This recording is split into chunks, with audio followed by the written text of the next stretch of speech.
All right. Hi, guys. Sorry about the delay. I was having a little bit of difficulty just getting onto the live stream. For some reason, it's giving me the scheduled one an as a as a streaming software stream instead of just going live like how I did last time. So, anyways, today we are talking about depression and suicide, or as I like to call it, the dark period. And some tarot readers call it the awakening. I think it's called the dark awakening period or spiritual awakening and things like that. But I'm not going to be looking at it from a spiritual term. I'm looking at it from just my opinion and my view of it. So today we're talking about depression, why it happens, how to deal with it, and how suicide isn't a solution, um, and how you can avoid suicide and even like getting into the rut of depression. So I'm going to begin off with the poem and then we'll get into it. It's a poem that I wrote, I think, in university or near the end of university. Oh God, please relieve me from this pain. Send me some angels to save me from the hurt inside of my brain. Help my heart heal so it won't be bruised for eternity, so when time stops, it won't hurt me. Send me some purity, send me some innocence, send me some saving in the form of myself, my reflection. Save me from the messages, save me from the thoughts, save me from the sending of dark words, regrets, and afterthoughts. Please help me from this hurt, send me some fairies to save me from the outside world. Help my shell cure so it will be strong in the short term. It won't break down when judgment comes round for the long run. Pass me some strength, pass me some love, pass me some standing in the face of war. Stand with me for right, stand with me for life, stand with me when ignoring becomes easier by night and with time. Oh God, please help me, please save me, please help me, please stand with me in the face of adversity in the form of me. So that poem I wrote, let me try to just rack my brain and see what emotion I was in when I wrote that. Um,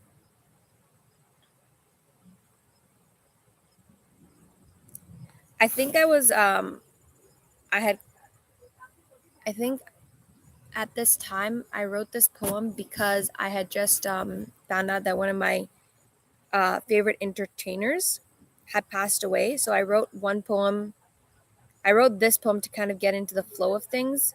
And then I wrote another poem to actually get into like the depth of the entertainment industry and how a lot of entertainers can come off as being powerful but are really truly helpless because of the emotions that are going on inside of them.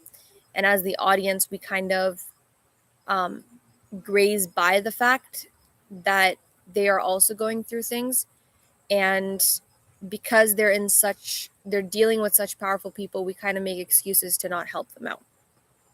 And so I wrote this to kind of get into the flow and to the actual rhythm of things to actually make that poem. And I kind of wanted to say that one out loud today, but I was looking for one that meets more to do with depression rather than depression and like suicide and just kind of struggling to keep your grasp on when there's so many difficult things that you have to deal with, especially when most of those things are your inner thoughts and your insecurities, and I would even say like weakness of our like values and our beliefs and our own strength at some point in time. But the other poem that I wrote was more from the perspective of making excuses to not help this person from like an outsider's point of view. But it's written in first person in the mindset that what would that person say? Um, so I decided this was a better poem to go with. And this actually, like, I really feel like it actually kind of suits depression and frustration because a lot of the verses in it are asking for help, but it's always reflecting it back to our inner thoughts and our inner feeling. Um, and as a last resort, even the people who don't believe in God, I feel like when it comes time to kind of face the trauma and the darkness, and they might be at like their last hope, right? And they might be considering taking a drastic decision that won't be able to be changed later on. They do turn to anyone, to God, to a higher being, whatever. Even if they don't believe it, they do end up turning to that, to God, to kind of like as a last resort to kind of save them, because they really don't want to take the action, but they, a lot of the times, people who are taking these actions, they feel like they have no other way out. And you can see this from save me from the sending of dark words, regrets, and afterthoughts. So that's kind of like this hole that they've dug themselves into, and all these things that are going on inside of their head, right? It says, send me some saving in the form of myself, my reflection. So really, they're asking for some sort of strength for to fight against this negative side of them. And this could be kind of considered, this could kind of tie back into the spiritual awakening or the dark period in tarot, and spiritual beliefs, is that there's a time when nothing is going according to your plan and you feel like really stuck. But that's the time when you have to kind of battle your shadows, battle your fears, battle your insecurities, and come out as the more positive person, the more strengthened person, the more valued driven person, so that in the long term, people won't be judging you. And if you believe in God, which I do, then the actions that you take place in the physical realm right here on earth won't affect you in heaven or hell, and the decision being made for you there. Um, it also says, help my shell cure so it would be strong in the short term. And that's kind of the whole idea. Like in Islam, the idea is that, and I would even say like a lot of the Abrahamic religions, or even any other religions, I would say the thing is that we have this concept that this material world is a temporary realm. Right after we pass away, we have to go to a more eternal realm that goes on to infinity and beyond. And in Islam, and I'm not 100% sure about the other religions, but I would say in general, we do believe that what you do on this earth is going to affect the way you are judged in the afterlife. And in Islam, we have a concept that even if it's really difficult on earth, right, you still should be taking the right precautions. You still should be doing the right things, no matter how difficult or hard it gets, because in the end, all of those good things are actually going to increase your kind of like points for your judgment, and you'll be more likely to go into heaven. Um, and there's also this concept in Islam that at like God tells us what's right and wrong, right? And he tells us what the major sins are and the minor sins and everything like that. And he says that he repeatedly repeats in the Quran that he is the most forgiving and he is the most merciful, right? And with this concept in mind, of course, we can decide and we can judge approximately how a person will be dealt with in the afterlife or what they deserve. But at the end of the day, the judgment comes down to God. So even if this person was a serial killer, right? But they did something really good, or they repented for their sins and then they proceeded to do a lot of good things, that would be up to God whether they are allowed into heaven or not. So um, any type of, this is also kind of like a support message for if you guys,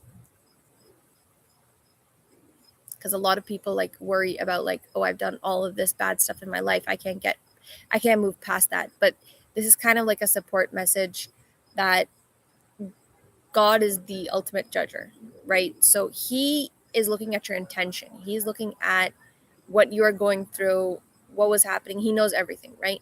and he takes all of that into account before he passes a judgment on you. Whereas in the real world, people don't see what you do behind closed doors. People don't see what your intention was in committing that act.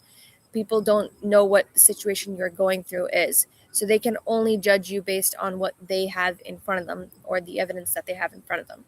And that may be a wrong judgment, that may be a right judgment. But in the end, it's still limited in its knowledge and its evidence. God's not like that. God has eyes and ears and everything, right? And he has knowledge of everything. That's why he's God. And because of that, he can make a truly just decision when it comes time for your eternal fate. And so this is kind of so anyone who's like kind of worried that, oh, I've done all this stuff in my past, right? I can't get over it. God says, no, you can get over it. You have my support, right? Even if no one else is supporting you, God is always there watching you and kind of supporting you. And if you ask God, like, sincerely and clearly to guide you on the right path, he will. He'll make things easier for you. And yeah, sometimes, like, as a born Muslim, sometimes your faith can falter a little bit because you're so used to it that sometimes you expect you start to kind of question things, right, as you grow up, like, because you're still going through struggles that other people are going through, and your life's not perfect just because you have God in your life, of course. But that's the whole point of this life. The more, God says in the Quran that the more you struggle in your goodness, the more points you are getting. And that's kind of repeated through a lot of people who know Islam. They know that the more that you struggle to do, like, even if it's a small act, right? Like, maybe you are really stingy with your money, okay? And you just want to hoard it and hoard it. Maybe it's because of some emotional trauma that you had when you were growing up. Maybe it's just the way that you are, that you like to save your money and not spend it, as a sense of security or something like that. Okay, whatever the reason is, the point is that you are not sharing this money, right? But if you share even one penny, knowing how difficult it is to share that penny, that's still going to be worth a lot more than someone who is easily able to share that penny, and someone who has no qualms about charity and things like that. Yes, they will get good points, but you may end up getting more good points because you struggled a lot with committing that good action. So it's really about your intention and the intensity or the sincerity of that intention. So usually when people are struggling more to commit a good action, that means they're very sincere and determined in that action. So it's not even the level of struggle, it's more about how sincere you are in committing that action, and what are you doing to prove that sincerity, basically. What's your intention, and how are you following through with that intention to commit that good action. And the same thing applies onto your bad actions. If you hurt someone, or if you are deciding to hurt yourself, or if you are going through difficult things and you're kind of blaming yourself or hurting yourself emotionally or physically or mentally, any sort of hurt, right? God's also going to take a look into, okay, why did this person come to this point, And he's always there to offer you opportunities, but if you decline them, then that's on you. Because at the end of the day, it is your decisions that are going to be judged. It's not, again, like I said, it's all about intention and your sincerity in committing those actions. If you are really determined to, like, harm yourself, even if you don't want to, but you are really determined to harm yourself or others, that's going to be taken into account, and that's going to, again, add to even more bad points than, for example, someone who did it accidentally, or someone who wasn't in their right mind. Maybe they were too young, or maybe they're mentally they've got a mental illness or something like that, or their mental health was not good at that time. So it really depends on the whole situation, that how God judges you. And then it says, pass me some strength, pass me some love, and pass me some standing in the face of war. So that's kind of like, again, asking for some help, asking for support, and asking for even like physically, like people or counseling or something to give you that strength to kind of get over this negative turmoil and this mental or emotional health issue. Um, and it can really feel like a war when you're kind of facing yourself, because you know how strong you are. And depending on how strong you are, or strong willed, or strong opinionated, that war can become tougher, right? Because it's you against yourself. And it can be really difficult the stronger that you are in your opinions, because your opinions are rooted in your foundation, right? And when you're fighting against something so foundationally strong that you've thought about and then come to that conclusion and decided, yes, that's the answer, it can be much more difficult to kind of break down that argument, because you've gone through all the possibilities of the alternatives and rejected them. But stand with me for right, stand with me for life, stand with me when ignoring becomes easier by night and with time. And this is again asking for people to kind of support you no matter what happens, no matter how long it takes. And yes, of course, your family and your friends can tire out because of your situation, because of your thoughts, because they're helping and they're not seeing any improvement, or you're rebounding. But really, you can't expect much more from them, because they're not professionals, right? They're not professional psychiatrists or counselors. And some of them, or even I would say most of them, are in the same situation that you might be in to a lesser degree, or even to a higher degree, but they are not letting it show, you know? There's always that idea that the people who are smiling the most are the happiest the most, and they make the others happiest and most confident and are supported the most, tend to be the ones who are in depression the most, and tend to be the ones who are um, kind of fighting their inner demons the most. And you wouldn't expect that, but really it is because they are taking on all these negative energies of other people, and that kind of affects them. In my first podcast, I talked about how Rick Springfield um, has like clinical depression, and he's been dealing with it since he was a young person, like in his teens, and he tried to commit suicide, but the rope broke at the last moment, so he was saved. Mashallah and shukr alhamdulillah rabbil alameen, which basically just means by the grace of God and thanks to God. Um, but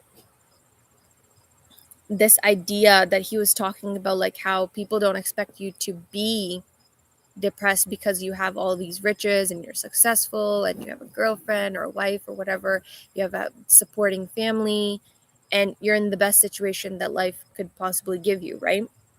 But you're still dealing with clinical depression. And I talked about in my podcast, in my first one, that um, I feel that most of the people that tend to be clinically depressed, or tend to be frustrated or stressed out or have high stress levels, it's because they can tune into people's emotions more better, and they can absorb those negative energies or positive energies. But usually it's the negative energy, because it's like opposites attract type of thing, right? So if you have so much positive energy, you're not looking for more positive energy. Your body is trying to get itself into balance, so it's going to start absorbing negative energy. But when it starts absorbing that negative energy and starts opening itself up to that negative energy and not protecting itself, it can get overwhelming, because when you've already absorbed other people's energy, but now you have your own negative energy to deal with, maybe near the end of the day or whatever, right? And now you're unbalanced again, but in the negative way. So this absorption of energy, because you're so open to them and because you're so in tune with your own emotions and others' emotions, can take a toll on you. And I feel like that's one of the reasons why the happiest people on earth are usually the most depressed as well, because it's the fact that they're so open to helping and to sharing their own positive energy, but they don't think that, oh, well, I'm also intaking this person's negative energy by the stories that they're telling, or by the way that they are maybe behaving towards me, or by the way that they've created the environment that I'm in right now, right? And so there's a huge thing that you really do have to protect yourself. Even when you're trying to help someone, you have to make sure that you are grounding yourself. And this is something that I took a mental health first aid course earlier this year. And this was something that they had talked about a lot, is that even when you are trying to help someone, if you think you are at the point where you yourself are getting into a negative emotion, or you yourself are in a state where your mental health issues or illnesses are being brought up, and you don't feel safe or comfortable anymore, then you need to step back, ground yourself, balance yourself again, and then come back into it when you are ready to help that person again. Um, this is also something that a lot of people, like in the airplane, you always see, put your mask on for yourself first before you help out any children or other adults, right? Other people. And it's the fact that you have to be able to make sure that you can help, you are awake and aware and in a position that you can help before you start helping other people. And this is also something that religion really promotes as well. When you look at like the true foundations of religion, it's always first look at your own self, right? We don't want to be hypocrites. And you need to, everyone is good naturally at certain things, and everyone is bad naturally at certain things, right? But you can balance those out by working on the things that you're bad at and strengthening the things that you're good at, and giving yourself confidence and being aware of the things that you're good at. Okay. But where was I? Hold on. My dad came out, so my track of thought went weird. Where was I? Okay, right. So for your negative traits or your qualities, you need to learn to kind of strengthen them and increase them. And when you start doing that, you'll actually find that that actually gives you more confidence. And when you're aware of your own positive qualities, that's going to give you even more awareness and self-confidence as well. And so that'll actually help you help yourself. Plus, also, it'll keep you grounded and balanced so that you can help others. I know I wanted to say something else, but I'm literally blanking out right now.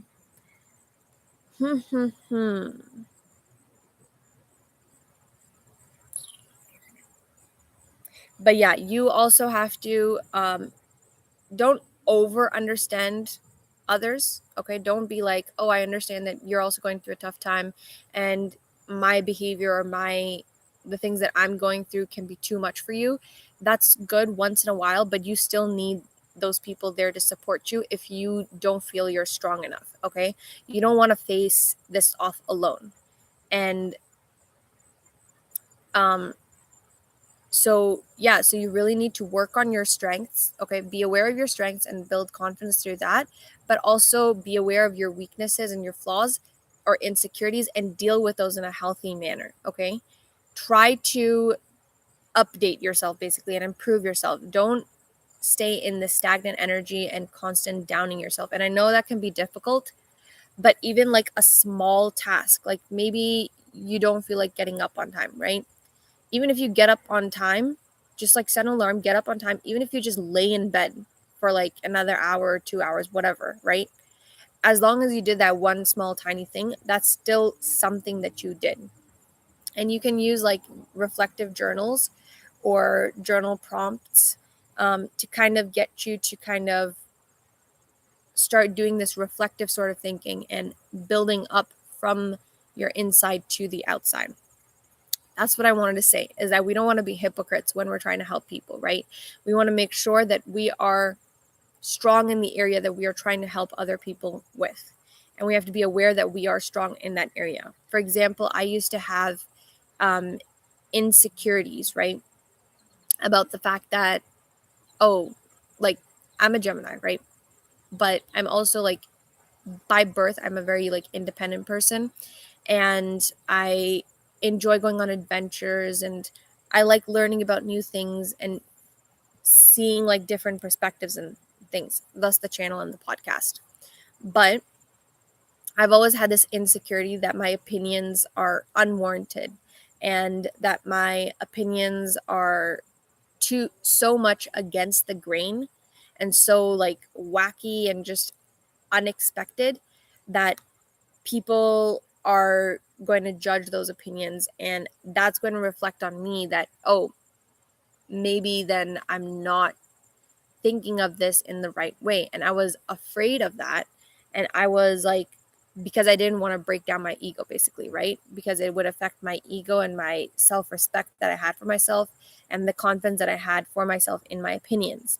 But after dealing with all those things and seeing that, like, when I use other people's knowledge and when I use other people's ways of doing things in this world, it doesn't work out. It never works out. It's always, and it could be because I'm like compromising on the inside. So I don't feel like I need to put in my entire effort on the outside, right? Is a subconscious thing. Or it could just be the fact that I was never meant to do those things because I'm so different from the general crowd, right?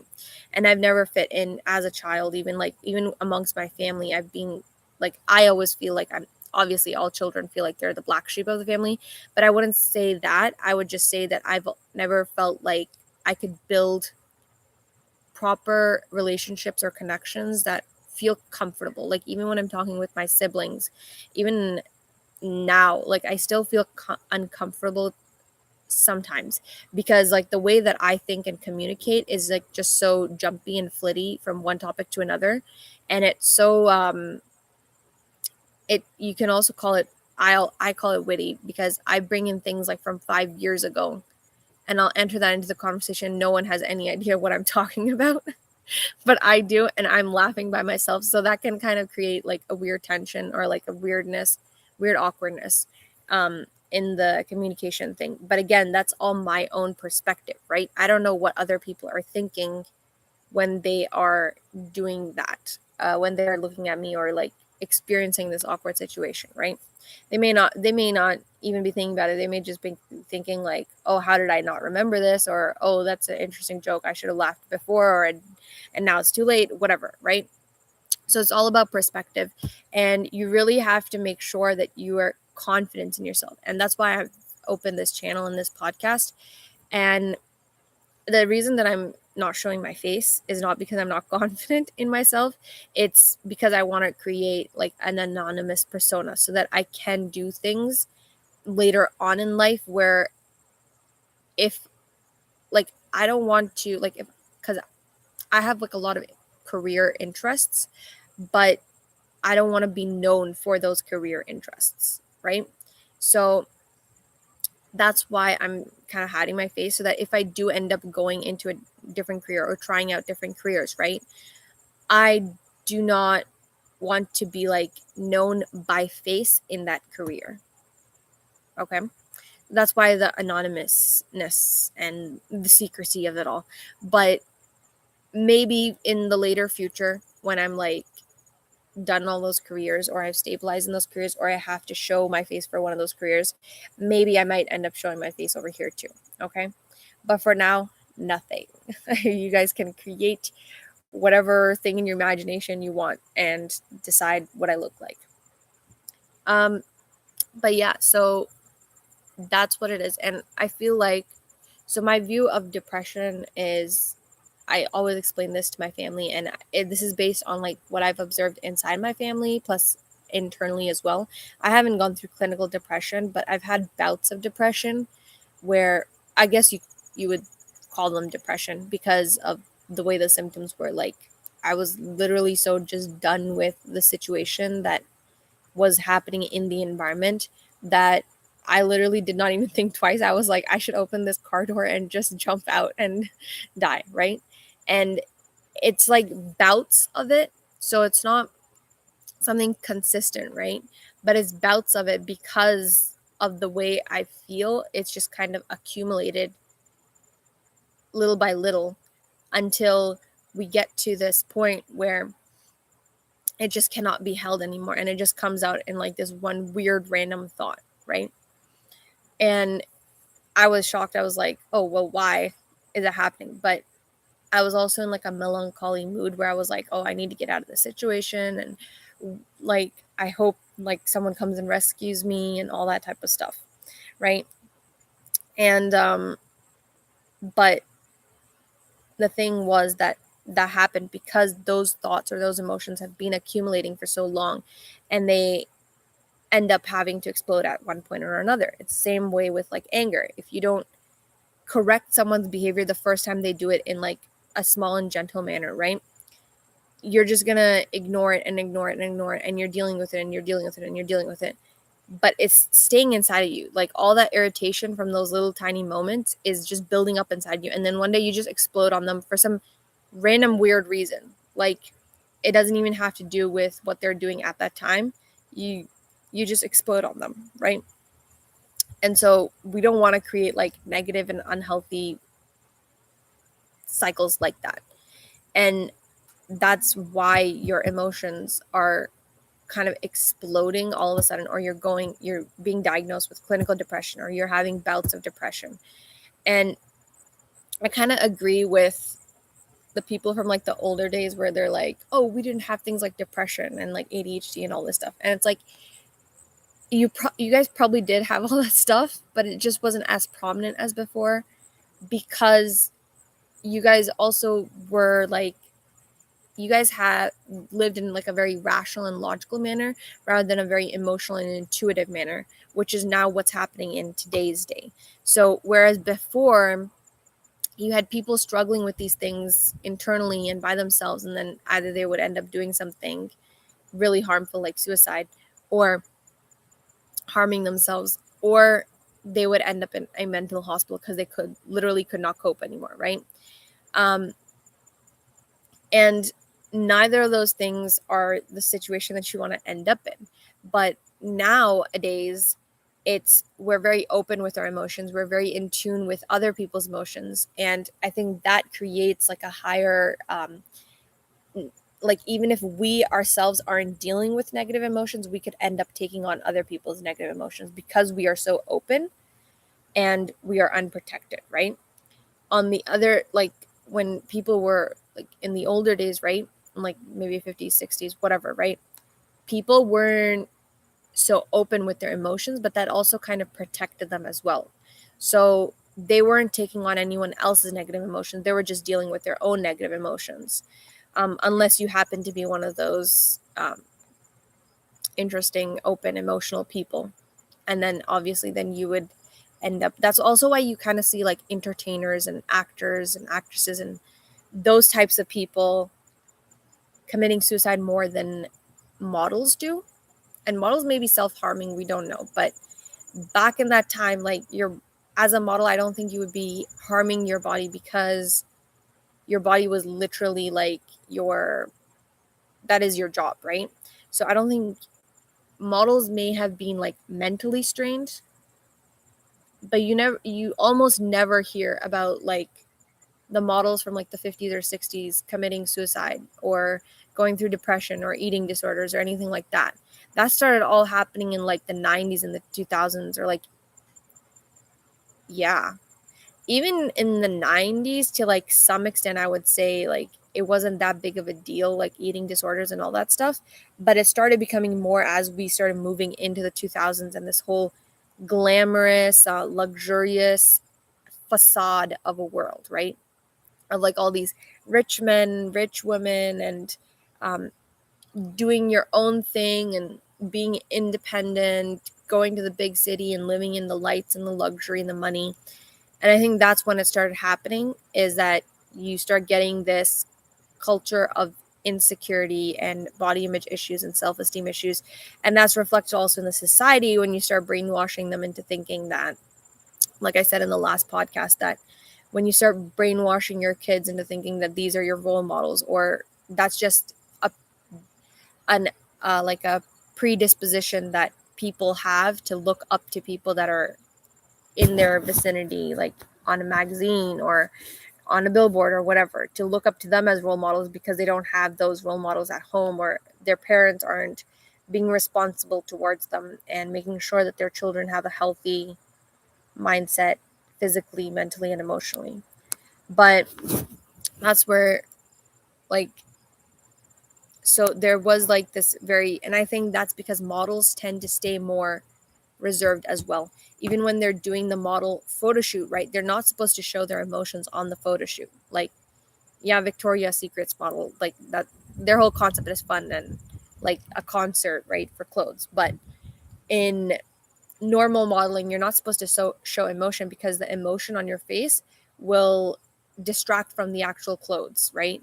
And you only have like maybe like 30 to 40 seconds to actually display the clothes. So you don't want to risk distracting anyone in the audience. So again, it's this idea of closing off your emotions and keeping them in check and protecting your energy from other people's energy, right? So you have to be like that in order to not take on extra negative energy. um, Even if you do want to help someone, just make sure that you are protected and you are balanced. And if you need to take a step away from the situation, do it. Reground yourself, rebalance yourself. If you have to reflect again, reflect upon yourself and decide how you can come out even stronger so you can continue to help this person, right? Um, because sometimes helping people can actually trigger things that we may not be aware of, right? And we do need to know that we need to strengthen that quality in ourselves so that we can help that person and we can also help ourselves at the same time. Um, and that kind of goes to, I'll give you a personal example is like, I love to help people out of situations, but I can't seem to take my own advice and can't seem to help myself. So now what I've started to do is just suck it up and do the things that I want to do. Like, I'm not making any more excuses because every single time, because I'm seeing like everyone around me is moving forward. They're doing their thing. They're being happy with their lives, even if they're like not amazingly happy, right? They're still struggling or whatever. They're still moving forward. And I am not moving forward. I'm in this stagnant energy of just being stuck in this situation and I want to get out of it, right? So I've started to do like a lot of things, like I said in my last podcasts, the bubble analogy, right? You're blowing a bubble, you're inside your bubble. But to make sure that it doesn't pop when you step out of your comfort zone, you do little things to expand that bubble or your comfort zone. And eventually your comfort zone will be very large, but the bubble won't pop. The bubble won't, like, make you feel isolated or just on the spotlight all of a sudden at a specific moment, right? So what I've been trying to do is step out of my comfort zone. I've been going to networking events and just chilling and trying to find at least one person that I can talk to, learning about different careers and fields and new things. I am planning. I'm planning to go on a 2-week long trip to Ireland, um, to not only discover myself in the land that I've always wanted to go to and that I was always attracted to because of its culture, but I've also I'm also going to be starting to write a book. I already have the outline down, and the book is going to combine like culture and stories with mental illness or physical illnesses so that it kind of shows both worlds, right? And I like combining like and doing this fusion type of thing, right? So that's what I'm working on right now. And then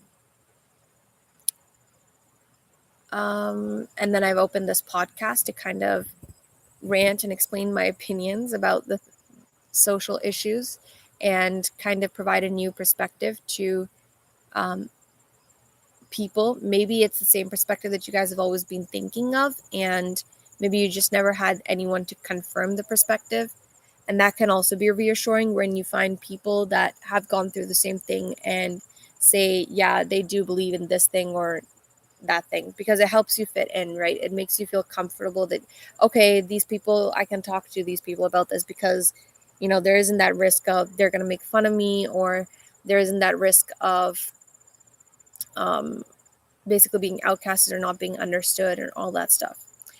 Um, and so I've been stepping out of my comfort zone little by little. The first step that I took was just saying no and being straightforward to people.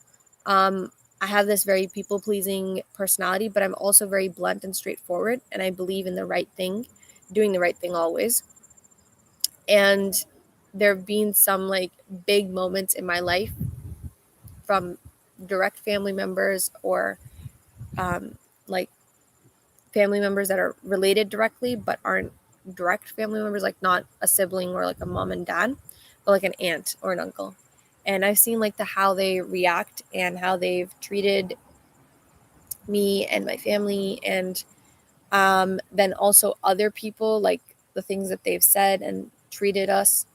It's just utter BS. So I've just grown into my personality. I've kind of learned to accept my straightforward and blunt personality and no more sugarcoating and no more being nice without a reason, like being basically politically neutral until you actually meet a person that deserves niceness. Then you just be nice, like genuinely nice to them. But other than that, I just treat them with normal societal manners of please, thank you, hello, hi, how are you, all that stuff, and then go about my business. Um, and that's also good because that helps me protect my energy from their negative energies. Um, then I also started learning different languages, and I'm on a break right now from those because I'm doing so much things right now. But I was learning Japanese, and I was started to learn French, and I know a little bit, not too much, but I was doing those things. I was trying to find a job. I got a job. I left the job because it wasn't the right lifestyle for me.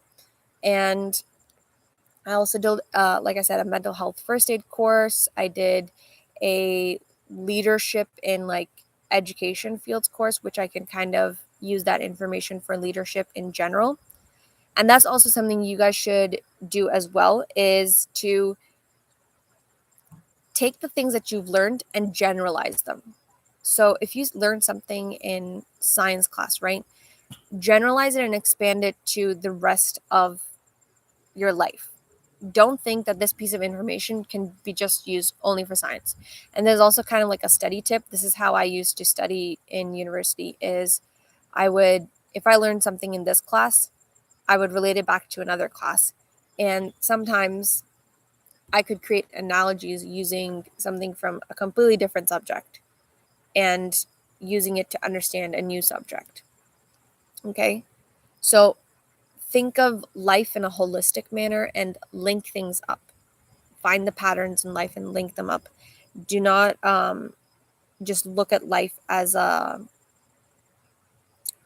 like a step by step thing. No, it's that whole string theory, right? And relativity theory.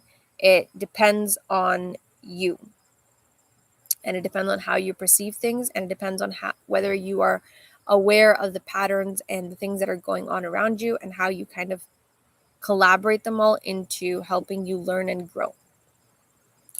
So I'm going to explain why I think depression happens. And I've explained this to my family plenty of times before. And I've observed this in my family and other people as well.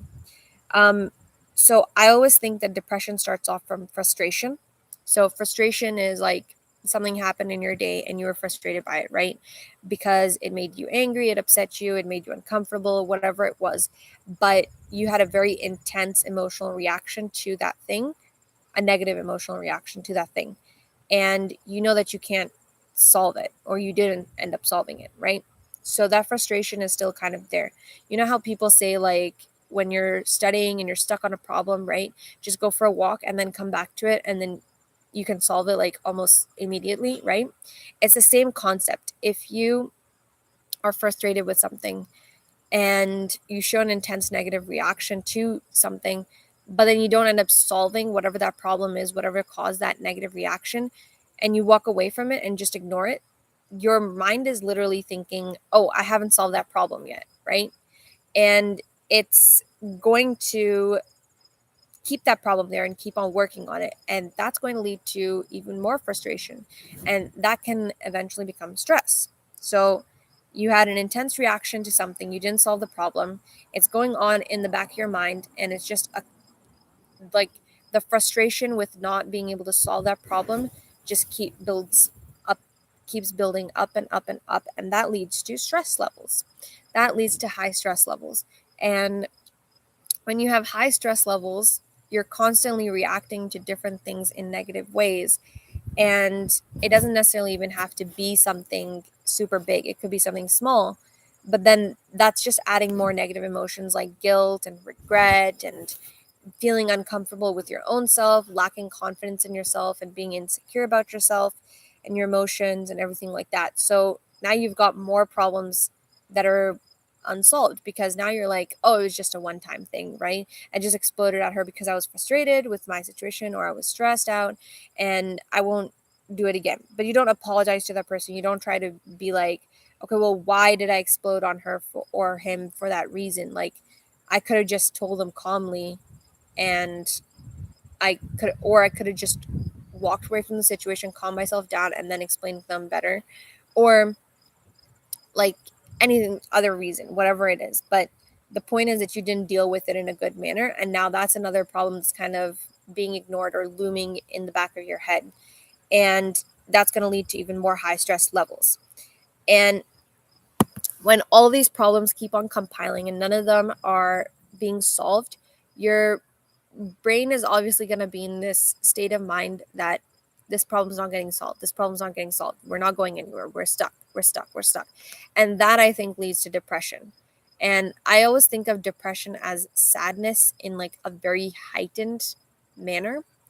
And it's the reason why I think of it like this is because when you're stressed out, right, and you're not like none of your problems are getting solved, you feel stuck. And when you feel stuck, you feel lost, you feel isolated, you feel confused, you feel overwhelmed, you feel sad that you're not able to do the things that you want. You can't do the things that make you happy. You can't, even if you do end up doing the things that make you happy, you're still stuck in this problem solving mode subconsciously. So you're not even really enjoying yourself in the moment, right? And that's what leads to depression, this stagnancy, this inability to kind of move forward, solve your problems, and all these things. And that eventually can lead up to suicide because you think, okay, well, I have no way out of all of these problems. Every single time I try to fix a problem, it either doesn't get fixed or it goes even more wrong than it could possibly go. Um, and there's just like what I'm imagining right now is literally just me stuck in this, like I've got a white ground, right? And a little bit of illumination from me, but the rest of the area is all black. And I'm literally frozen in place because I do not know where to go, how to go there, what's in front of me, what's behind me, what's next to me. It doesn't matter. I'm literally just stuck in this empty, open space, and I'm frozen with the the inability to move because I don't understand what's going on. I don't know or see anything, so I can't describe anything, where I need to go, where I came from, what's around me, um, and what the next step is, right? It's just a utter feeling of lost, confused, overwhelmed stagnancy.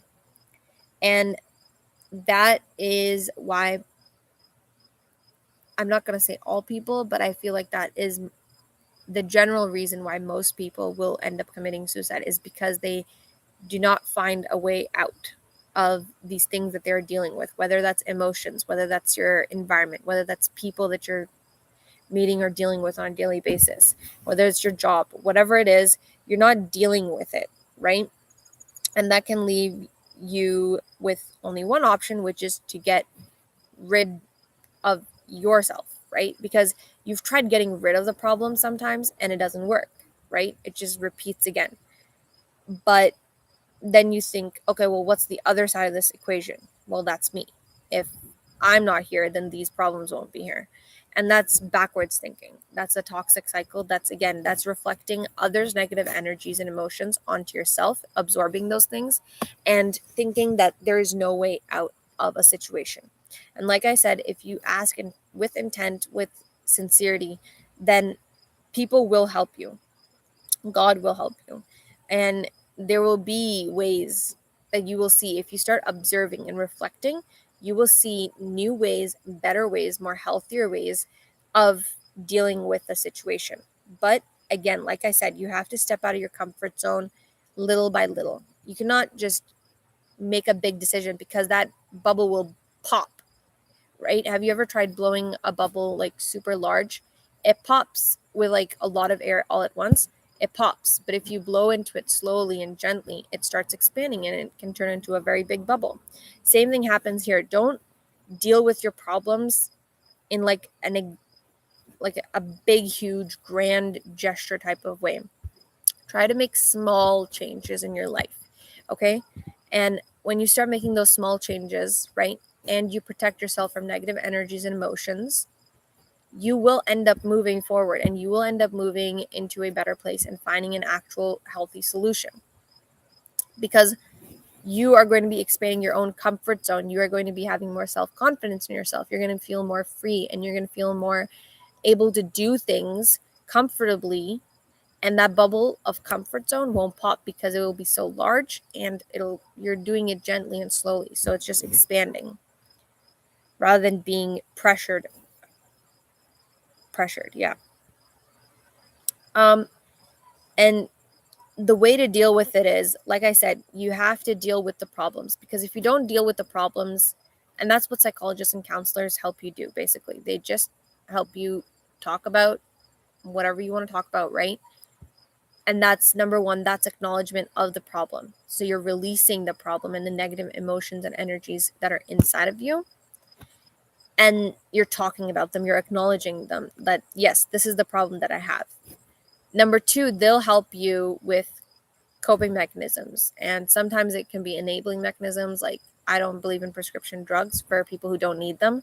Maybe some people with mental health issues or illnesses may require drugs, or someone who truly has clinical depression or um, ADHD or something like that may require drugs at the beginning of their healing process. But if they don't need them, and the patient themselves or the person themselves is saying that it's just making the symptoms worse or it's bringing in new symptoms, don't give them those drugs. Try to find like something else that you could give them instead to help them cope, or for the time being, even if it's like something natural that's been proven, or if it's a larger support group or something like that, just give them something that doesn't make the situation worse, right? um, I'm not a medical doctor, so don't don't be going and giving your brother or your sister or your daughter or son like natural medicines just because you heard it here, right? Make sure that you check with a professional first and see if they can try out that, and proceed about it in a logical and rational manner, so that your child or the person that you're trying to help is not going to get hurt in any way, or even if it's you, you're not getting hurt. um yeah, so you need to get into this habit of kind of thinking about, okay, what's the problem right now? Okay, well, how do I solve this? All right, well, I've tried all of the other possibilities. Is there any other way that I could solve this? No? Okay, then I have to learn to accept this. Okay, usually if it's a problem that you can solve, you won't have to accept it, you can solve it, right? And if it's something where the source is you can solve it. There's no ifs or buts about that. If the problem source is you or has something to do with you, you can solve it. But if the problem source or has to do with someone else, if the problem source is someone else or something else that you can't really change, then you just have to accept that that person is like that. And all you can do is guide them or help them by giving them advice or supporting them. That's it. All of those problems and those negative issues, emotions, and energies are theirs alone, not yours. And you don't need to deal with them either. Um, so yeah, all of the problems that you have the solutions as well to those things. So go one by one, take like whatever the easiest is, or the one that comes to the mind the most often, and deal with it. Think about why it happened, when was like the first moment that it happened, or how did it make you feel, and think about ask people for support, or go to like a counselor or a psychiatrist or whatever. Look online and see how other people may have dealt with it. Try out different methods, of course not harmful methods, healthy, positive methods, and see what works for you and try to solve that problem. A tip that I would give for anyone who has like social anxiety and stuff is the first step is, like I said, it's just expanding out of your comfort zone just a little bit. So even if you have social anxiety, right, go into a room with people and just sit there. Just sit there. Like, you don't have to talk. You don't have to do anything. And if you think that someone's going to come up to you and talk, just walk around the room so that you're not in a position that would kind of attract people who are willing to talk, or you're not in this position where people think, oh, this person's alone, they need company or whatever like that. Okay. But stepping out of your comfort zone just little by little, don't pop the bubble, and then I would like to say, like,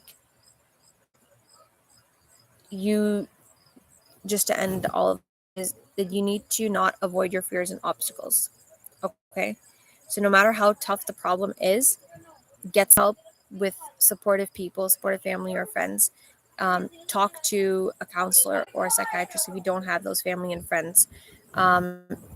Get some sort of help from outside people, and then also research by yourself on how to solve this problem and think about it yourself as well. So don't just rely on the research and the people as well. Look inside of yourself and try to figure out, okay, well, why do you think this is a problem and how you can solve this problem? Okay. And if it's something that has to do with your insecurities, your fears, or any obstacles that you perceived, right? Deal with them. Don't escape them. Don't ignore them, because that's just gonna, again, like, it's just gonna pile up inside of you until you explode.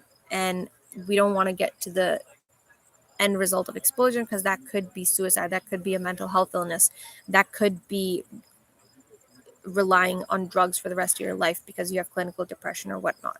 Okay, that could be self-harm. No one wants to do that, and that's just going to create more toxic cycle and negative emotions, because you're going to have your own negative emotions that are just being built, right, because the problems aren't being solved.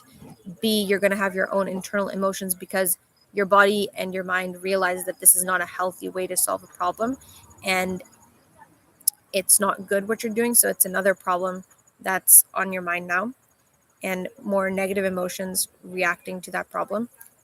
And then the people around you that are supporting you might start getting tired or bored of the situation, and they may not be able to help you. So they're going to start kind of releasing their own frustration with your situation and stress that your situation may be giving them, right? Because they're trying to help you, they're not protecting their own energy, and that leads to more negative emotions coming from the outside. And because you may not be in a protective mode at that time, you may be absorbing those energies and leading into further negativity and insecurities and toxic reflection.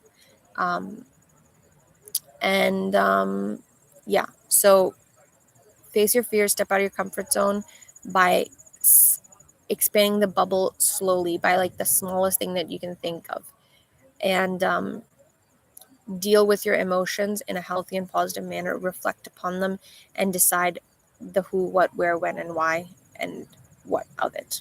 Okay. So I'm glad that you guys joined me for the live stream today. And next week, I'm going to be live streaming about love. Let's keep it light next week. Okay. So we'll be streaming about love and relationships, and how we can find a healthy, positive relationship, and how we can also maintain it, as well as my own views about true love and marriage versus dating and all that good stuff. All right. Thanks for joining me, and I hope you guys have a lovely, blessed, and curious week. Always stay open and balanced. Bye, guys.